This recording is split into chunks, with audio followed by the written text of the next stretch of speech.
안녕하세요. 엄마표 영어 성장기입니다. Hello, my name is Sophie, and this is my mom, Monica. You all know that. And today, 안녕하세요. 엄마표 영어 성장기 예림맘입니다. 오늘 제가 다뤄볼 내용은 초등학교 3, 4학년 영어 로드맵에 관한 것입니다. 올해 딸아이가 10살이 되었고 초3이 되는데요. 이뿐만 아니라 초등학교 3학년부터는 영어 과목이 시작되죠. 지금 보시는 것이 초등학교 3, 4학년을 위한 학교 영어 교과서입니다. 사실 영유도 아닌 일반 유치원을 졸업했지만 인류에서 선택한 영어 책과의 괴리감도 커서 교과서를 보고 조금 놀랐습니다. 오늘은 3, 4학년을 위한 영어 로드맵을 소개해드리지만 앞으로 1, 2학년 로드맵과 초등 고학년인 5, 6학년 로드맵도 소개해드릴 예정입니다. 영어는 시작하는 시기별로 개인차가 많이 나는 과목입니다. 5살 초부터 영유에 다니기 시작하는 아이도 있고 초등학교 1학년에 학원을 다니기 시작하는 아이들도 있습니다.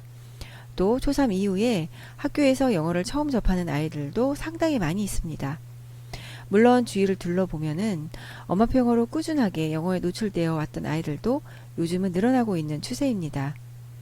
그렇다 보니 학교 선생님들조차도 개개인의 실력차 때문에 수업이 쉽지는 않을 거라는 추측이 됩니다. 한 예로 초등학교 3학년 처음 영어 시간에 선생님께서 영어 단어 받아쓰기 시험으로 아이들의 영어 실력을 파악하기도 했다는 얘기를 들은 적이 있습니다. 정말 편차가 심한 과목 중에 하나이죠. 그래서 아이들마다 시기와 추구하는 영어 로드맵이 다를 수 있습니다. 3학년에 영어를 처음 접하는 아이가 있고 초등학교 1학년부터 영어책을 읽기 시작한 아이들 사이에는 방향성에 큰 차이가 있을 수밖에 없죠. 엄마표 영어를 하더라도 언제 무엇을 배우고 무엇을 추가하면 좋은지 그 기준을 가지고 때에 맞도록 아이에게 방향성을 제시해야 흔들림 없이 엄마표 영어를 실천할 수 있습니다. 물론 중간에 변수라는 것은 감안을 해야 하죠. 아이의 상황, 받아들임의 속도, 즉 빠른 아이와 느린 아이가 있을 수 있죠. 그 밖에 다양한 자기만의 여건들이 있습니다. 그때마다 계획했던 영어 로드맵의 속도를 내 아이에게 맞게 조절하셔야 합니다. 초등학교 3학년 때 또 다른 큰 변화가 있습니다. 그동안 엄마표 영어를 진행해 오시다가 학원 시스템을 이용해 볼까 하는 유혹에 빠지는 시기입니다. 왜 그럴까요? 영어 원서 읽기로 잘 정착이 되었지만 학교 교과목에 영어가 추가되고 문법이나 라이팅에 신경을 써줘야 할 시기인 것 같은데 이 부분까지 엄마표로 하기에는 버겁다고 느끼시기 때문입니다. 뭔가 전문가의 손길이 필요하다고 느끼시는 거죠.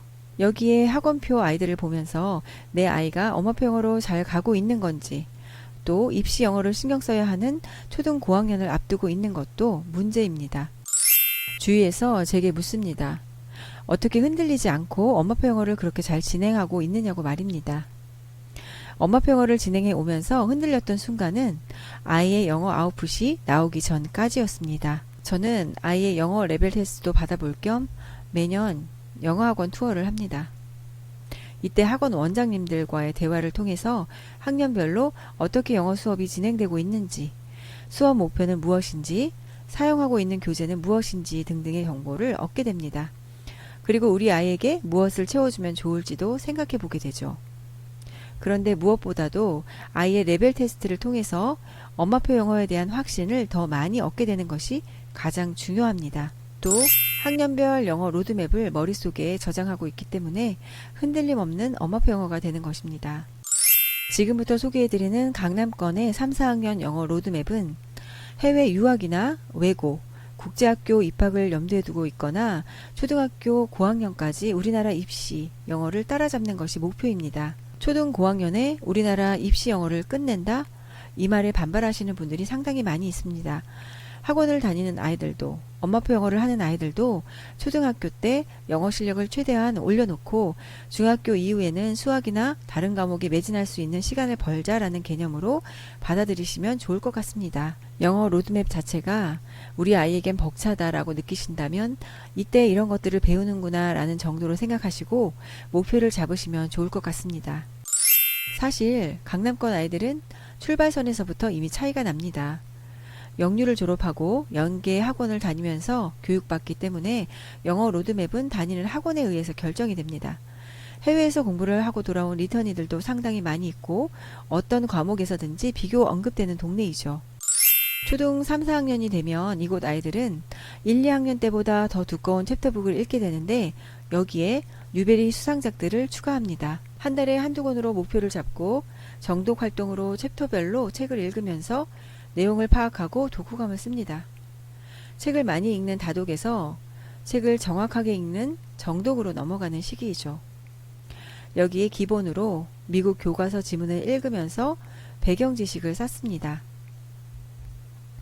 보통 챕터북이나 뉴베리 소설책들은 문학 비중이 높다 보니 비문학 언어를 익힐 수 있는 미교를 첨가하는 것입니다. 이 아이들은 이미 2학년부터 미교 학습을 해온 상태입니다. 그리고 여기에 토플 주니어를 첨가해서 문제풀이를 시작하는데요. 그 밖에 학생용 영자 신문을 구독하거나 온라인을 통해서 읽기를 합니다. 한편 문법적인 부분도 신경을 쓰기 시작하는데요. 엄마표 영어로 진행하는 아이들의 경우에는 원서 읽기에 공을 들이는 반면에 이 아이들은 저학년 때부터 라이팅도 꾸준히 해오고 있죠. 그리고 이제 좀 더 깊이 있는 에세이를 쓰기 위해서 문법책을 추가하고 어휘력을 늘리기 위해서 단어 암기도 시작합니다. 영어 하나만으로도 할 일이 참 많죠. 제가 엄마표 영어로 잘 알려진 잠순의 영어와 강남권 아이들의 영어 로드맵을 비교해 봤습니다. 우리나라 초등학교 3, 4학년의 영어 실력에서 가장 분포도가 많은 단계는 한 두 줄 있는 영어책을 읽는 수준의 아이들이었습니다. 이것은 초등학교 저학년 때부터 어학원을 통해서 영어 학습을 시작했기 때문인 것 같아요. 그럼 잠순의 영어와는 어떻게 다를까요? 먼저 문법입니다. 빨라도 초등학교 6학년 겨울방학부터 시작하라고 조언하고 있어요. 이유는 금방 잊어버리기 때문입니다. 두 번째, 영어 스피킹의 경우에는 제5단계 영어책을 편안하게 읽는 정도에서 아이가 말하고 싶을 때 화상 영어나 전화 영어 등을 이용해 볼 수 있다는 겁니다. 세 번째, 영어 글쓰기. 이 단계는 제5단계에서 영어책을 술술 읽을 수 있는 상태에서 생각해 보라고 조언하고 있습니다. 어휘학습서는 언제 시작해야 할까요? 아무리 빨라도 제2단계, 즉 한 줄, 두 줄짜리 영어책을 읽을 수 있는 상태가 되었을 때부터 시작하라고 말하고 있습니다. 그리고 독해 학습서의 경우에는 최소한 제3, 4단계의 책을 편안하게 읽을 수 있는 상태였을 때 고려해 볼 수 있습니다. 잠순의 영어에서는 학년별 로드맵이라기보다는 개개인별로 읽기 차이를 두고 시작 시기를 고려하라고 말하고 있습니다. 두 개를 비교하시면서 내 아이에게 맞게 이끌어 가시면 좋을 것 같습니다. 아이들마다 상위권에 도달하는 과정이 서로 다릅니다. 원서 다독으로 도착된 경우가 있고 문제집이나 독해집을 풀면서 도달하는 경우가 있습니다. 저희 아이는 책을 통해서 도달한 경우에 가깝지만 평소 짜투리 시간을 그냥 흘려보내지 않고 다양한 미디어 노출을 통해서 연계 배경 지식이나 상식 등을 쌓아왔습니다. 아이가 관심 있어 하는 분야에 대해서 엄마가 세심하게 관찰을 하시고 호기심을 해결해 줄 수 있는 방법이 재미와 지식 두 마리 토끼를 잡을 수 있는 길입니다. 뉴베리 수상작의 경우에는 2학년 가을부터 아이가 좋아하는 동물 소재나 히스토리컬 픽션을 위주로 읽기를 시작했습니다. 흥미 위주의 챕터북을 재미있게 읽으면서도 생각의 깊이를 느낄 수 있는 수상작들을 조금씩 첨가해 본 것이었는데요. 뉴베리 수상작들을 매주 챕터별로 읽어가면서 독후감도 쓰고 내용을 토대로 영어 토론도 진행하고 있습니다. 여기에 3학년이 되면서 달라진 풍경이라면 아침에 일어나자마자 한글 뉴스와 영어 뉴스를 함께 듣는 것입니다. 뉴스 속의 고급 어휘들을 소리로 먼저 접하게 해서 익숙해지는 과정을 만들고 있는 것입니다. 문법의 경우에는 입시 영어를 위해서 한글 문법은 5학년 이후를 염두에 두고 있어요. 하지만 깊이 있는 에세이 라이팅을 위해서는 일주일에 한 번 가볍게 영영 문법책으로 짚고 넘어갈 계획을 세우고 있습니다. 비문학 독해집의 경우에는 평소에는 시간 부족으로 할 수 없지만 주말을 이용해서 풀고 있고 영자신문은 구독하지 않고 새로운 기사가 업데이트되면 출력해서 읽거나 듣습니다. 토플 주니어의 경우에는 시도해 볼 예정에 있습니다. 한정적인 시간에 영어 노출을 해야 하기 때문에 정말 계획을 잘 짜야 합니다. 배경 지식을 쌓는 방법은 미국 교과서가 아니더라도 다양하게 소스를 활용할 수 있습니다. 물론 미교가 있다면 편리하게 이용할 수는 있죠. 예린이가 생활 속에서 활용하고 있는 배경 지식을 위한 보석 같은 소스들은 다음 영상에서 소개해 드리도록 하겠습니다. 오늘 영상 도움이 되셨나요? 감사합니다. 엄마표 영어 성장기 유튜브 채널에서는 경험담과 팁을 알려드리고 있어요. 엄마표 영어 성장기 네이버 TV 채널에서는 엄마표 영어로 성장한 아이의 모습 그대로를 확인하실 수 있습니다. 네이버 블로그에서는 교재나 책 리뷰 등의 포스팅도 보실 수 있어요. 구독과 좋아요 감사합니다.